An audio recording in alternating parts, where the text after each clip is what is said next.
ನಮಸ್ಕಾರ ವೀಕ್ಷಕರೇ. ವಿಜಯನಗರ ಜಿಲ್ಲೆ ಹಗರಿಮಳ್ಳಿ ತಾಲೂಕಿನ ಪುಣ್ಯಕ್ಷೇತ್ರ ನಂದೀಪುರದಲ್ಲಿ ಜನವರಿ 28, 29, 30ರಂದು ಶ್ರೀ ಗುರು ದೊಡ್ಡ ಬಸವೇಶ್ವರ ಮಹಾಸ್ವಾಮಿಗಳವರ 42ನೇ ಮಹಾರಥೋತ್ಸವ ಹಾಗೂ ಪರಮ ಪೂಜ್ಯ ಲಿಂಗೈಕ್ಯ ಚರಂತಪ್ಪಜ್ಜನವರ 22ನೇ ಪುಣ್ಯ ಸ್ಮರಣೋತ್ಸವದ ಪ್ರಯುಕ್ತ 29ರಂದು ನಂದೀಪುರ ಉತ್ಸವ ನುಡಿ ಹಬ್ಬವನ್ನು ಹಮ್ಮಿಕೊಳ್ಳಲಾಗಿದೆ.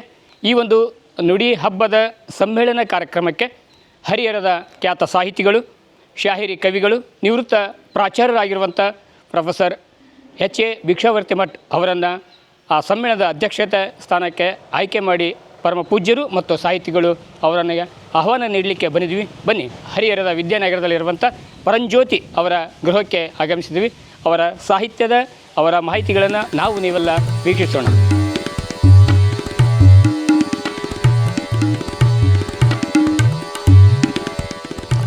ಆತ್ಮೀಯ ವೀಕ್ಷಕರೇ, ಹರಿಹರದ ವಿದ್ಯಾನಗರದಲ್ಲಿರುವಂಥ ನಿವೃತ್ತ ಪ್ರಾಚಾರ್ಯರು, ಹಿರಿಯ ಸಾಹಿತಿಗಳು, ಕನ್ನಡದ ಶಾಹಿರಿ ಕವಿಗಳಾಗಿರುವಂಥ ಪ್ರೊಫೆಸರ್ ಎಚ್.ಎ. ಭಿಕ್ಷಾವರ್ತಿ ಮಠ್ ನಂದೀಪುರ ಅಂದರೆ ವಿಜಯನಗರ ಜಿಲ್ಲೆ ಹಗರಿಮಳ್ಳಿ ತಾಲೂಕಿನ ನಂದೀಪುರ ಪುಣ್ಯಕ್ಷೇತ್ರದ 2026 ಜನವರಿ 28, 29, 30ರಂದು ಜರುಗಲಿರುವಂಥ ಶ್ರೀ ಗುರು ದೊಡ್ಡ ಬಸವೇಶ್ವರ ಮಹಾಸ್ವಾಮಿಗಳವರ 42ನೇ ರಥೋತ್ಸವ ಹಾಗೂ ಪರಮ ಪೂಜ್ಯ ಚರಂತಪ್ಪಜ್ಜನವರ 22ನೇ ಸಂಸ್ಮರಣೋತ್ಸವದ ನಿಮಿತ್ತ 29ನೇ ತಾರೀಕು ಅಂದು 2ನೇ ದಿನ ನಂದೀಪುರ ಉತ್ಸವ ಕನ್ನಡ ನುಡಿ ಹಬ್ಬವನ್ನು ಕಳೆದ 11 ವರ್ಷಗಳನ್ನು ನಡೆಸಿಕೊಂಡು ಬರಲಾಗಿದೆ. ಹಗರಿಮಳ್ಳಿ ತಾಲೂಕಿನ ಕನ್ನಡ ಪರ ಸಂಸ್ಥೆಗಳು, ಕನ್ನಡ ಸಾಹಿತ್ಯ ಪರಿಷತ್ ಒಳಗೊಂಡಂತೆ ಎಲ್ಲ ಕನ್ನಡ ಅಭಿಮಾನಿಗಳ ಬಳಗ ಜೊತೆಗೆ ಪರಮ ಪೂಜ್ಯರ ಆಶೀರ್ವಾದದೊಂದಿಗೆ ಈ ಒಂದು ನುಡಿ ಹಬ್ಬ ನಂದೀಪುರ ಉತ್ಸವ ನೆರವೇರಿಕೊಂಡು ಬಂದಿದೆ. ಈ ವರ್ಷದ ಅಂದರೆ 2026 ಜನವರಿ 29ರಂದು ನಡೆಯುತ್ತಿರುವಂಥ ನುಡಿ ಹಬ್ಬ ಕಾರ್ಯಕ್ರಮದ ಸರ್ವಾಧ್ಯಕ್ಷರಾಗಿ ಹರಿಹರದ ಎಚ್.ಎ. ಭಿಕ್ಷಾವರ್ತಿ ಮಠ್ ಶಾಹಿರಿ ಕವಿಗಳು, ನಿವೃತ್ತ ಪ್ರಾಚಾರ್ಯರು, ಹಿರಿಯ ಸಾಹಿತಿಗಳನ್ನು ಒಮ್ಮುಖದಿಂದ ಆಯ್ಕೆ ಮಾಡಿ ಅವರನ್ನು ಈ ಒಂದು ಕಾರ್ಯಕ್ರಮಕ್ಕೆ ಆಹ್ವಾನಿಸಲು ಈ ಕ್ಷೇತ್ರದ ಪರಮ ಪೂಜ್ಯರು, ಕ್ಷೇತ್ರದ ಅಭಿಮಾನಿಗಳು, ಸಾಹಿತಿಗಳು ಎಲ್ಲರೂ ಅವರನ್ನು ಆಹ್ವಾನ ಮಾಡಲಿಕ್ಕೆ ಆಗಮಿಸಿದ್ದೇವೆ. ದಯವಿಟ್ಟು ಈ ಆಹ್ವಾನವನ್ನು ಸ್ವೀಕರಿಸಿ ನಮ್ಮ ಕಾರ್ಯಕ್ರಮಕ್ಕೆ ಯಶಸ್ವಿಯನ್ನು ತಂದುಕೊಡಬೇಕಾಗಿ ಎಲ್ಲರ ಪರವಾಗಿ ಶ್ರೀ ಗುರು ದೊಡ್ಡ ಬಸವೇಶ್ವರ ಚರಂತಾರ್ಯ ಮಹಾಸ್ವಾಮಿಗಳವರ ಪಾದರೊಂದಿಗೆ ಭಕ್ತಿಪೂರ್ವಕ ಪ್ರಣಾಮವನ್ನು ಸಮರ್ಪಿಸಿ ನಮ್ಮ ಸಾಹಿತಿಗಳಲ್ಲಿ ವಿನಂತಿ ಮಾಡಿಕೊಳ್ತಾ ಇದ್ದೀವಿ.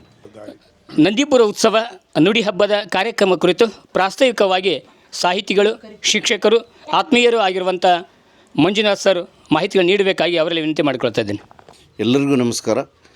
ಇವತ್ತಿನ ಈ ನುಡಿ ಜಾತ್ರೆಯ ಆಹ್ವಾನಕ್ಕೆ ನಾವು ಹರಿಹರಕ್ಕೆ ಆಗಮಿಸಿದ್ದೇವೆ.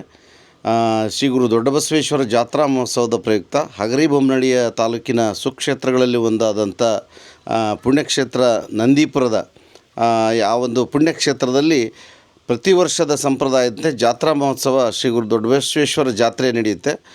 ಪರಮ ಪೂಜ್ಯ ಡಾಕ್ಟರ್ ಮಹೇಶ್ವರ ಮಹಾಸ್ವಾಮಿಗಳ ಸಾನ್ನಿಧ್ಯದಲ್ಲಿ ಮತ್ತು ಜಿಲ್ಲೆಯಾದ್ಯಂತ ಎಲ್ಲ ಹರಗುರು ಚರಮೂರ್ತಿಗಳ ಸಮ್ಮುಖದಲ್ಲಿ ಆ ಒಂದು ಜಾತ್ರಾ ಮಹೋತ್ಸವ ಸಾಗ್ತಕ್ಕಂಥದ್ದು ತಮಗೆಲ್ಲ ತಿಳಿದಿರ್ತಕ್ಕಂಥ ವಿಚಾರ.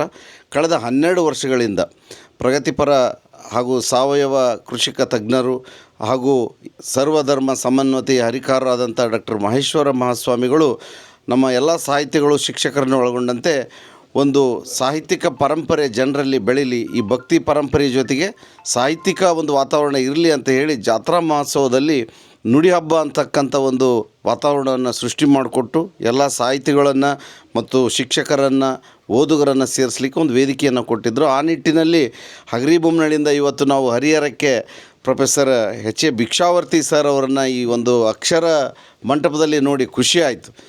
ನಮ್ಮ ಪರಮ ಪೂಜ್ಯರು ಅವರ ಹೆಸರನ್ನು ಸೂಚಿಸಿದಾಗ ನಮಗೆಲ್ಲ ತುಂಬ ಖುಷಿಯಾಯಿತು. ನಮ್ಮ ಎಲ್ಲ ಸಾಹಿತಿಗಳೊಂದಿಗೆ ಇವತ್ತು ಬಂದು ಅಧಿಕೃತವಾಗಿ ನಮ್ಮ ನುಡಿಸಿರಿಗೆ ನಮ್ಮ ಭಿಕ್ಷಾವರ್ತಿ ಸರ್ ಅವರಿಗೆ ಆಹ್ವಾನವನ್ನು ಕೊಡ್ತಾ ಇದ್ದೇವೆ. ಅವರು ನುಡಿಸಿರಿಯ ಅಧ್ಯಕ್ಷತೆಯನ್ನು ವಹಿಸಿ ಈ ವರ್ಷದ ಶ್ರೀ ಗುರು ದೊಡ್ಡ ಬಸವೇಶ್ವರ ಜಾತ್ರಾ ಮಹೋತ್ಸವದ ನಂದೀಪುರ ನುಡಿ ಜಾತ್ರೆಯ ಸರ್ವಾಧ್ಯಕ್ಷತೆಯನ್ನು ವಹಿಸಿ ಯಶಸ್ವಿ ಮಾಡಿಕೊಡ್ಬೇಕಂತ ಹೇಳಿ ತಾಲೂಕಿನ ಎಲ್ಲ ಸಾಹಿತಿಗಳ, ಬರಹಗಾರರ ಹಾಗೂ ಶಿಕ್ಷಕರ ಪರವಾಗಿ ನಾನು ಕೇಳ್ಕೊಳ್ತೇನೆ. ಪರಮ ಪೂಜ್ಯ ದೊಡ್ಡ ಬಸವೇಶ್ವರ ಮಹಾಸನ್ನಿಧಿಯಲ್ಲಿ ಶರಣಾರ್ಥಿ ಅರ್ಪಿಸುತ್ತಾ ಪ್ರಾತಸ್ಮರಣೀಯರಾದ ಪರಮ ಪೂಜ್ಯ ಚರಂತೇಶ್ವರ ಮಹಾಸ್ವಾಮಿಗಳಿಂದ ಮನದಲ್ಲಿ ನೆನೆಯುತ್ತಾ ಪ್ರಸ್ತುತ ಗುರುಗಳಾದ ನನ್ನ ಆರಾಧ್ಯ ದೈವವಾದ ಸಾವಯವ ಸಂತ ಸಮನ್ವಯಾಚಾರ್ಯ ಹೋರಾಟಗಾರ ಆದಂತಹ ಪರಮ ಪೂಜ್ಯರಾದ ಡಾಕ್ಟರ್ ಮಹೇಶ್ ಮಹಾಸ್ವಾಮಿಗಳಲ್ಲಿ ಪಡಮಟ್ಟು ಇವತ್ತಿನ ಸಂದರ್ಭದಲ್ಲಿ ಇಲ್ಲಿ ನನ್ನನ್ನು ನುಡಿ ಹಬ್ಬಕ್ಕಾಗಿ ಆಹ್ವಾನಿಸಲು ಬಂದಂಥ ಎಲ್ಲ ಸಾಹಿತ್ಯ ಪ್ರೇಮಿಗಳೇ, ನನ್ನ ಆತ್ಮೀಯರಾದ ಗುರುಬಸವಾರ್ಯರೇ ಮತ್ತು ಪಾಟೀಲ್ ಗುಂಡೂರವರೇ, ನನ್ನ ಎಲ್ಲ ಸಂಬಂಧಿಗಳೇ, ಇದೊಂದು ನನಗೆ ತುಂಬ ಸಂತೋಷದ ದಿನ ಅಂತ ನನ್ನ ಭಾವನೆ.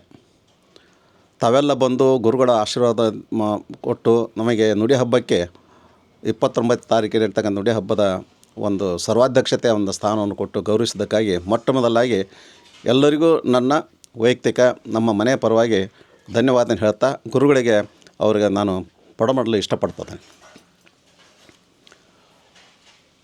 ಈಗಾಗಲೇ ಹಿಂದೆ ಅನೇಕ ಒಂದು ಗೌರವ ಸ್ಥಾನಕ್ಕೆ ನಾನು ಭಾಜನಾಗಿದ್ದೇನೆ. ಆದರೆ ಇವತ್ತರ ಅದ್ಭುತವಾದ ಒಂದು ಕ್ಷಣ ನನ್ನ ಜೀವನದಲ್ಲಿ ಅಂತ ನನಗೆ ಅನ್ನಿಸ್ತು. ಮೊನ್ನೆ ಗುರುಗಳು ಫೋನ್ ಮಾಡಿದಾಗ ಅಂದ್ರೆ, ಇವತ್ತು ನೀವು ಹೆಸರು ನೀವು ಭಾಗವಹಿಸ್ಬೇಕ್ರಿ, ಅಧ್ಯಕ್ಷರಾಗಿ ಬರ್ಬೇಕು ಭಿಕ್ಷಾವತಿ ಮಠ ಅಂದರು. ನನಗೊಂದು ಮಿಂಚಿನ ಸಂಚಾರ ಆದಂಗೆ ಆಯ್ತು. ಅದು ತುಂಬ ಅನ್ಎಕ್ಸ್ಪೆಕ್ಟೆಡ್, ಅನಿರೀಕ್ಷಿತ. ಹೀಗೆ ನನ್ನ ಜೀವನದಲ್ಲಿ ಅನೇಕ ನಿರೀಕ್ಷಿತಗಳು ಆಗಿ ಹೋಗಿದ್ದಾವೆ. ಅದರಲ್ಲಿ ಇದು ಒಂದು ಶ್ರೇಷ್ಠ ನಿರೀಕ್ಷಿತ ಅಂತ. ಮೊಟ್ಟ ಮೊದಲು ನನಗೆ ಆಗಿದ್ದ ಆಶೀರ್ವಾದ ಪರಮ ಪೂಜ್ಯ ವಾಗೀಶ್ ಪಂಡಿತಾರಾಧ್ಯ ಶಿವಾಚಾರ್ಯರ ಒಂದು ಆಶೀರ್ವಾದ. ನಂತರ ಧಾರವಾಡದ ಮುರುಘಾ ಮಠದ ಮಹಂತ ಸ್ವಾಮಿಗಳ ಆಶೀರ್ವಾದ. ಆ ಆಶೀರ್ವಾದಕ್ಕೆ ಬಳಿಕ ಮತ್ತೊಂದು ದೊಡ್ಡ ಆಶೀರ್ವಾದ ನನಗೆ ಸಿಕ್ಕಿರೋದು ಚರಂತಾಚಾರ್ಯ ಆಶೀರ್ವಾದ ಮತ್ತು ಡಾಕ್ಟರ್ ಮಹೇಶ್ ಅಜ್ಜರ ಆಶೀರ್ವಾದ. ಇವೆಲ್ಲರ ಆಶೀರ್ವಾದ ಬಲದಿಂದ, ಸಾಹಿತ್ಯದ ಅಭಿಮಾನದಿಂದ ಇವತ್ತಿನ ನಾನು ಬದುಕಿನಲ್ಲಿ ಅಲ್ಪ ಸ್ವಲ್ಪ ಸಾಹಿತ್ಯದ ಕೆಲಸವನ್ನು ಮಾಡ್ತಾನೆ ಬಂದಾನೆ. ಮೂಲತಃ ನಾನು ಹೊಟ್ಟೆಪಾಡಿ ಇಂಗ್ಲೀಷನ್ನು ಓದಿದ್ದು ನಿಜ. ಆದರೆ ನಮ್ಮ ಗುರುಗಳಾದ ಚಂಪಾವ್ರು ನಾನು ಎಣಿಸಲೇಬೇಕು. ಅದೆಲ್ಲ ಹೊಟ್ಟೆಪಾಡಪ್ಪ, ನಿಂದು ಜೀವನೋಪಾಯಕ್ಕಾಗಿ ಇಂಗ್ಲೀಷ್ ಇರಲಿ, ಜೀವನಕ್ಕಾಗಿ ಕನ್ನಡ ಇರಲಿ ಅಂತ ಹೇಳ್ತಿದ್ರು ಯಾವಾಗಲೂ. ನಮಗೆ ಈ ತತ್ವವನ್ನು ಈ ಕರ್ನಾಟಕ ಬಯಸ್ಬೇಕು. ಏನೇ ಓದಲಿ ಏನೇ ಮಾಡಲಿ ನಾವು ಕನ್ನಡಿಗರಾಗಿರ್ಬೇಕಂತ. ಅದಕ್ಕೆ ನಾನು ಯಾವಾಗಲೂ ಅಂತಾರೆ, my English is in my head but Kannada is my blood ಅಂತೇಳಿ ಅನೇಕ ಸಲ ಈ ಮಾತಂದಿದ್ದೇನೆ. ಈ ದಶೆಯಲ್ಲಿ ಅಲ್ಪ ಸ್ವಲ್ಪ ಒಂದು ಸಾಹಿತ್ಯ ಕೆಲಸ ಮಾಡಿದ್ದು ನಿಜ. ಅದರ ಜೊತೆಗೆ ನನ್ನ ನಿರೀಕ್ಷೆ ಮೀರಿ ನನಗೆ ಗೌರವಗಳು ನಮ್ಮ ವಿದ್ಯಾರ್ಥಿ ಬಳಗದಿಂದ, ಅನೇಕ ಥರ ಆತ್ಮೀಯರಿಂದ, ಸಾಹಿತ್ಯ ಬಳಗದಿಂದ ನನಗೆ ಸಿಕ್ಕಿದ್ದು ಕೂಡ ಬಹಳ ಮುಖ್ಯವಾದ ವಿಷಯ ಅಂತ ಕೇಳ್ತಾ ಅವ್ರು ನೆನೆಸ್ತಾ ಇದ್ದಾನೆ. ಈಗಿಲ್ಲೇ ದೊಡ್ಡ ಬಸವೇಶ್ವರ ಜಾತ್ರೆ ಹಿನ್ನೆಲೆಯಲ್ಲಿ ನುಡಿ ಹಬ್ಬ ಮಾಡ್ತಕ್ಕಂಥದ್ದು ಒಂದು ದೊಡ್ಡ ಕೆಲಸ. ನಂದೀಪುರ ಮಠವನ್ನು, ಆ ನಂದೀಪುರ ಮಠ ಹೆಂಗೈತೆ ಅಂದರೆ ಇಡೀ ಇಂಡಿಯಾ ಜನ ಸೇರಿ ಆ ಕಡೆ ನೋಡಂಗೆ ಮಾಡಿದ್ದಾರೆ ಮಹೇಶ್ ಅಜ್ಜನವರು. ಅವ್ರು ಕೇವಲ ಸಾಹಿತ್ಯ ಅಷ್ಟಲ್ಲ, ಸಾಹಿತ್ಯದ ಪೂರಕವಾಗಿದ್ದು ಅವರು ಸಾವಯವ ಸಂತನಾಗಿ, ಸಮನ್ವಯಾಚಾರ್ಯರಾಗಿ ಮತ್ತು ಹೋರಾಟಗಾರರಾಗಿ ಜಾತಿ ಮತ ಭೇದ ಎಂದೆಂದೂ ಎಣಿಸದೆ ಎಲ್ಲರನ್ನೂ ಇವ ನಮ್ಮ ಅಂತಕೊಂಡು ಅಪ್ಪಿಕೊಂಡು ಅವ್ರನ್ನ ಆದರಿಸಿ, ಅವ್ರನ್ನ ಪ್ರೀತಿಸಿ ಈ ಸಾಮಾಜಿಕ ಮತ್ತು ಧಾರ್ಮಿಕ ಆಧ್ಯಾತ್ಮಿಕ ನೋಡಿ ಇವೆಲ್ಲ ಕೆಲಸಗಳು ಮಾಡ್ತಕ್ಕಂಥದ್ದು ಅಪರೂಪದಲ್ಲಿ ಅಪರೂಪ ನಾನು ಕಂಡಂಥ ಸ್ವಾಮಿಗಳಲ್ಲಿ ಡಾಕ್ಟರ್ ಮಹೇಶ್ ಅಜ್ಜನವರು. ಇದು ಉತ್ಪ್ರೇಕ್ಷೆ ಅಲ್ಲ, ನಾನು ಕಣ್ಣಾರೆ ಕಂಡದ್ದು. ಅವರು ಮಹಾಪವಾಡ ಪುರುಷರಾಗಿದ್ದು ಚರಂತೇಶ್ವರರು.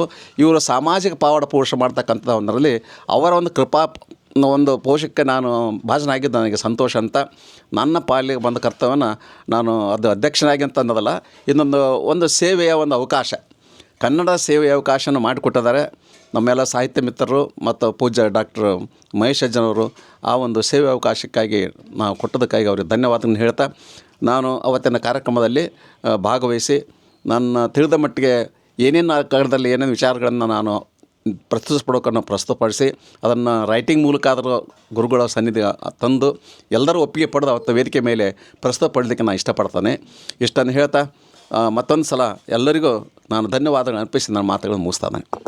ಎಲ್ರಿಗೂ ನಮಸ್ಕಾರ. ಮೊದಲದಾಗಿ ನಮ್ಮ ಭಾಗದ ನಡೆದಾಡುವ ದೇವರೆಂದೇ ಪ್ರಖ್ಯಾತವಾಗಿರುವಂಥ ಶ್ರೀಗುರು ಚರಂತಾರ್ಯರ ಪಾದಗಳಿಗೆ ಮತ್ತು ನಮ್ಮ ಭಾಗದ ಮತ್ತು ಇಡೀ ಕರ್ನಾಟಕದಾದ್ಯಂತ ಹೆಸರನ್ನು ಮಾಡಿರುವಂಥ ಶ್ರೀ ಶ್ರೀ ಶ್ರೀ ಡಾಕ್ಟರ್ ಮಹೇಶ್ವರ ಸ್ವಾಮಿಗಳ ಪಾದಗಳಿಗೂ ಕೂಡ ಈ ಸಂದರ್ಭದಲ್ಲಿ ನಮಸ್ಕರಿಸುತ್ತಾ, ಈಗಾಗಲೇ ನಮ್ಮ ಸಾಹಿತಿಗಳು ತಿಳಿಸಿರುವಂತೆ ಸುಮಾರು 11 ವರ್ಷದಿಂದ ಈ ದೊಡ್ಡಬಸವೇಶ್ವರ ಜಾತ್ರಾ ಪ್ರಯುಕ್ತ ನಾವು ಸಾಹಿತಿಗಳು, ಶಿಕ್ಷಕರು ಮತ್ತು ಮಠದ ಅಜ್ಜನವರ ಆಶೀರ್ವಾದದಿಂದ ನುಡಿ ಹಬ್ಬ ಕಾರ್ಯಕ್ರಮವನ್ನು ಆಚರಣೆ ಮಾಡ್ತಾ ಬಂದಿದ್ದೀವಿ. ಆ ನಿಟ್ಟಿನಲ್ಲಿ ಪ್ರತಿ ವರ್ಷ ಈ ನುಡಿ ಹಬ್ಬದ ಜಾತ್ರೆಯಲ್ಲಿ ಸರ್ವಾಧ್ಯಕ್ಷರನ್ನಾಗಿ ನಮ್ಮ ಗುರುತಿಸಿಕೊಂಡಿರ್ತಕ್ಕಂಥ ಅನೇಕ ಸಾಹಿತಿಗಳನ್ನು ನಾವು ಪರಿಚಯ ಮಾಡ್ತಾನೆ ಬಂದಿದ್ದೀವಿ. ಆ ನಿಟ್ಟಿನಲ್ಲಿ ಈ 2026 ಈ ನುಡಿ ಹಬ್ಬದ ನಮ್ಮ ಸರ್ವಾಧ್ಯಕ್ಷರನ್ನಾಗಿ ನಮ್ಮ ನಂದೀಪುರದ ಅಜ್ಜನವರ ಆಶೀರ್ವಾದದೊಂದಿಗೆ ಮತ್ತು ಮಾರ್ಗದರ್ಶನದೊಂದಿಗೆ ಮತ್ತು ಸಮಸ್ತ ಸಾಹಿತಿಗಳ ಅಭಿಮಾನದಿಂದ ಇವತ್ತು ನಮ್ಮ ಹರಿಹರದ ಭಿಕ್ಷಾವರ್ತಿ ಮಠ ಇವರ ಉಪನ್ಯಾಸಕರನ್ನು ಈ ಸರ್ವಾಧ್ಯಕ್ಷರನ್ನಾಗಿ ಆಯ್ಕೆ ಮಾಡಿರ್ತಕ್ಕಂಥದ್ದು ನಮಗೆಲ್ಲ ತುಂಬ ಖುಷಿಯಾದಂಥ ವಿಚಾರ. ಹಾಗಾಗಿ ಇಂತಹ ಸಾಹಿತಿಗಳನ್ನು ನಾವು ಗುರುತಿಸಿ ಕನ್ನಡವನ್ನು ಉಳಿಸಿ ಬೆಳೆಸುವಂಥ ಮತ್ತು ಇಂಥ ಮಠದ ಸಂಸ್ಕೃತಿಯನ್ನು ಉಳಿಸ್ತಕ್ಕಂಥ ಕೆಲಸವನ್ನು ಕೂಡ ನಾವೆಲ್ಲರೂ ಮಾಡಬೇಕಾಗಿದೆ. ಆ ಹಿನ್ನೆಲೆಯಲ್ಲಿ ಇವತ್ತು ಅಜ್ಜನವರ ಒಂದು ತಂಡದೊಂದಿಗೆ ಶ್ರೀಯುತ ನಮ್ಮ ಸರ್ವಾಧ್ಯಕ್ಷರಾಗಿ ಆಯ್ಕೆ ಆದಂಥ ಭಿಕ್ಷಾವರ್ತಿ ಮಠದ ಮನೆಯವರಿಗೆ ಅವರ ಮನೆಗೆ ಇವತ್ತು ಒಂದು ಆಗಮನವನ್ನು ನಾವು ಕೊಡ್ತಾ ಇದ್ದೀವಿ. ಭಿಕ್ಷಾವರ್ತಿ ಮಠ ಸರ್ ಅವರು ನಮ್ಮ ನುಡಿ ಹಬ್ಬದ ಸರ್ವಾಧ್ಯಕ್ಷ ಸ್ಥಾನವನ್ನು ವಹಿಸಿಕೊಂಡು ನಮ್ಮೆಲ್ಲರಿಗೂ ಕೂಡ ಆಶೀರ್ವಾದವನ್ನು ಮಾಡಬೇಕಂತೇಳಿ ನಾನು ಶ್ರೀ ಮಠದ ಪರವಾಗಿ ಮತ್ತು ಸಮಸ್ತ ಸಾಹಿತ್ಯ ಆಸಕ್ತಿಗಳ ಪರವಾಗಿ ನಾನು ಈ ಸಂದರ್ಭದಲ್ಲಿ ವಿನಂತಿಯನ್ನು ಮಾಡ್ತಾ ಅವರಿಗೆ ನಾನು ಪ್ರಣಾಮಗಳನ್ನು ಸಲ್ಲಿಸ್ತಾ ಇದ್ದೀನಿ. ಇದೊಂದು ಅಭೂತಪೂರ್ವ ಕಾರ್ಯಕ್ರಮ ನಮ್ಮ ಶ್ರೀಮಠದಿಂದ ಆಗ್ತಕ್ಕಂಥದ್ದು ಮತ್ತು ಒಂದು ಸಾರ್ಥಕತೆ ನಮಗೆಲ್ಲ ಮಾರ್ಗದರ್ಶಕರು ಮತ್ತು ಹಿರಿಯ ಅನುಭವಿ ಕವಿಗಳಾಗಿರ್ತಕ್ಕಂಥ ಭಿಕ್ಷಾವರ್ತಿ ಮಠ ಸರ್ ಅವರಿಗೆ ಈ ನುಡಿ ಹಬ್ಬದ ಸರ್ವಾಧ್ಯಕ್ಷತೆ ಪೂಜ್ಯರ ಅನುಗ್ರಹದಿಂದ ಲಭಿಸಿದ್ದು ಮತ್ತು ಅವರು ಆ ನಿಟ್ಟಿನ ಎಲ್ಲ ಸಾರ್ಥಕ ಸೇವೆಯನ್ನು ಮಾಡಿ ಅನೇಕ ಪ್ರಶಸ್ತಿ ಪುರಸ್ಕಾರಗಳಿಗೆ ಭಾಜನರಾಗಿದ್ದಾರೆ. ಎಲ್ಲದಕ್ಕೂ ಸಂತೋಷ. ನಮ್ಮ ಮಠದ ಬಗ್ಗೆ ಅಭಿಮಾನ, ಕಳಕಳಿ, ಹಾಗೆ ನಮ್ಮೆಲ್ಲರ ಮೇಲೆ ಗುರುವಿನ ಉಪಾಧಿಯಲ್ಲಿ ಅವರ ಶ್ರೀರಕ್ಷೆ ಮತ್ತು ಮಾರ್ಗದರ್ಶನ ಇದೆ. ಈ ನಿಟ್ಟಿನಲ್ಲಿ ನಮ್ಮೆಲ್ಲರಿಗೂ ಕೂಡ ಅವರನ್ನು ಸರ್ವಾಧ್ಯಕ್ಷರನ್ನಾಗಿ ಆಯ್ಕೆ ಮಾಡಿರುವುದು ಅತ್ಯಂತ ಸೂಕ್ತ ಮತ್ತು ಸಂತಸದಾಯಕ ಸಂಗತಿ ಅಂತ ಹೇಳ್ತಾ ಅವರ ಈ ಸರ್ವಾಧ್ಯಕ್ಷತೆಯಲ್ಲಿ ನುಡಿ ಹಬ್ಬ ವಿಜೃಂಭಿಸಲಿ ಅಂತೇಳಿ ನಾನು ಶುಭವನ್ನು ಹಾರೈಸ್ತೇನೆ. ಪುಣ್ಯಕ್ಷೇತ್ರ ನಂದೀಪುರದಲ್ಲಿ ಪ್ರತಿ ವರ್ಷ ಜಾತ್ರಾ ಮಹೋತ್ಸವದ ನಿಮಿತ್ತ ನಮ್ಮ ತಾಲೂಕಿನ ಎಲ್ಲ ಸಾಹಿತಿಗಳು, ವಿದ್ವಾಂಸರು, ಸಾಹಿತ್ಯ ಆಸಕ್ತರು ಎಲ್ಲರೂ ಸೇರಿ ನಂದೀಪುರ ಜಾತ್ರಾ ಮಹೋತ್ಸವದ ನಿಮಿತ್ತ ನಂದೀಪುರ ನುಡಿ ಹಬ್ಬ ಅನ್ನೋ ಒಂದು ಕಾರ್ಯಕ್ರಮವನ್ನು ಏನು ಸಾಹಿತ್ಯ ಸಮ್ಮೇಳನ ಇರ್ತೈತೆ ಅದೇ ಪ್ರಕಾರವಾಗಿ ಈ ನುಡಿ ಹಬ್ಬ ಕಾರ್ಯಕ್ರಮವನ್ನು 11 ವರ್ಷದ ಪರ್ಯಂತರ ನಮ್ಮೆಲ್ಲ ತಾಲೂಕಿನ ಸಾಹಿತಿಗಳು ಮತ್ತು ವಿದ್ವಾಂಸರು ಸೇರಿ ಒಬ್ಬ ಸರ್ವಾಧ್ಯಕ್ಷರನ್ನ ಆಯ್ಕೆ ಮಾಡಿಕೊಂಡು ಅವರ ಮಾರ್ಗದರ್ಶನದಲ್ಲಿ ಇಡೀ ಕಾರ್ಯಕ್ರಮ ನಡೆಯೋ ಒಂದು ಪರಂಪರೆಯನ್ನು ಹುಟ್ಟಾಕ್ಕೊಂಡ್ವಿ. ಅದರ ಜೊತೆಗೆ ನಮ್ಮೆಲ್ಲ ತಾಲೂಕಿನ ಸಾಹಿತಿಗಳು ನಮ್ಮ ಭಾಗದಲ್ಲಿ ಸಾಧನೆ ಮಾಡಿ ಎಲೆಮರೆ ಕಾಯಂತ ಇರ್ತಕ್ಕಂಥ ಸಾಧಕರನ್ನು ಗುರುತಿಸಿ ಅವರ ಒಂದು ಪುಸ್ತಕವನ್ನು ಮಾಡಿ ಅದನ್ನು ಸಮಾಜಕ್ಕೆ ಕೊಡ್ತಕ್ಕಂಥ ಕೆಲಸ ನಮ್ಮ ತಾಲೂಕಿನ ಎಲ್ಲ ಸಾಹಿತಿಗಳು ಮಾಡ್ಕೊಂಡು ಬಂದಾರ. ಈಗಾಗಲೇ ಸುಮಾರು ಒಂದು 50ರಿಂದ 60 ಪುಸ್ತಕಗಳು ಸಾಧನೆ ಮಾಡಿರ್ತಕ್ಕಂಥ ಸಾಧಕರನ್ನು ಗುರುತಿಸಿ ಪುಸ್ತಕ ಶ್ರೀ ಗುರು ಚರಂತೇಶ್ವರ ಪ್ರಕಾಶನದೊಳಗೆ ಹೊರತರಲಾಗಿದೆ. ಆ ನಿಟ್ಟಿನೊಳಗೆ ಈ ವರ್ಷ 2026ನೇ ಇಸ್ವಿ ಜನವರಿ 28ನೇ ತಾರೀಕು ಜಾತ್ರಾ ಮಹೋತ್ಸವ, ಅದರ ಮಾರನೇ ದಿನ 29ನೇ ತಾರೀಕು ನಂದೀಪುರ ನುಡಿ ಹಬ್ಬ, ನಂದೀಪುರ ಉತ್ಸವ ಕಾರ್ಯಕ್ರಮ. ಅದಕ್ಕೆ ಸರ್ವಾಧ್ಯಕ್ಷರನ್ನಾಗಿ ಸನ್ಮಾನ್ಯ ಶ್ರೀ ಭಿಕ್ಷಾವರ್ತಿ ಮಠ ಅವ್ರನ್ನ ಆಯ್ಕೆ ಮಾಡಿರೋದು ನಮಗೆ ಭಾಳ ಆನಂದವಾಗಿದೆ. ಅವರು ಆ ಕಾರ್ಯಕ್ರಮದಲ್ಲಿ ಭಾಗವಹಿಸಿ ಅಧ್ಯಕ್ಷ ಸ್ಥಾನವನ್ನು ವಹಿಸಿ ಆ ಕಾರ್ಯಕ್ರಮವನ್ನು ಯಶಸ್ವಿಯಾಗಿ ಮಾಡಬೇಕು ಅಂಥೇಳಿ ನಮ್ಮ ಕ್ಷೇತ್ರದ ಎಲ್ಲ ಸಾಹಿತಿಗಳ ಪರವಾಗಿ, ನಮ್ಮ ಸದ್ಭಕ್ತರ ಪರವಾಗಿ, ನಮ್ಮ ಸೇವಾ ಸಮಿತಿಯ ಪರವಾಗಿ ಅವರಿಗೆ ಸ್ವಾಗತವನ್ನು ಕೋರಿ ಅವರಿಗೆ ಈ ಕಾರ್ಯಕ್ರಮಕ್ಕೆ ಆಹ್ವಾನ ಮಾಡಿ ನನ್ನ ಮಾತಿಗೆ ವಿರಾಮ ಕೊಡ್ತೇನೆ. ನಕ್ಷತ್ರ ಟಿವಿ ಲೋಕಲ್ ನ್ಯೂಸ್, ಇದು ನಿಮ್ಮದೇ ಧ್ವನಿ.